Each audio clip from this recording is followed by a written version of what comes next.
Pwede yan, vlog na naman tayo mga basama. For today's vlog pala mga basama. Samahan niyo akong dayuhin yung ating tropa na si Cupid Moto dito sa Minigilyan. Dahil wala muna tayong biyahe ngayon mga basama. Kasi coding natin mga basama. Kaya tara samahan niyo akong ipapakalikot tong ating service na isang Marlboro 125. So, bali mag-iisang taon pa lang kasi sa atin to. Napalitan na ng chain.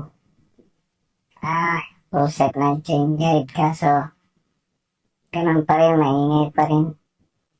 Tapos, alam naman, wala tayong alam sa motor.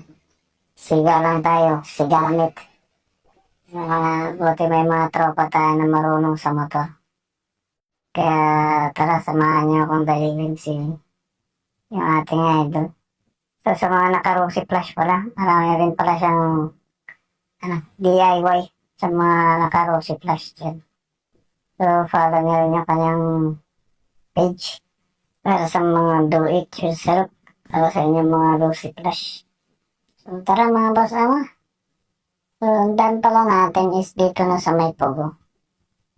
So, hanggang shortcut na lang tayo dito sa may Tubao, Santa Rita, palabas ng Aringay. Dire-diretso na natin hanggang sa makarating tayo sa Nagilin. So, bali 41 kilometers pala yung babaybayan natin mga basam. A few moments later.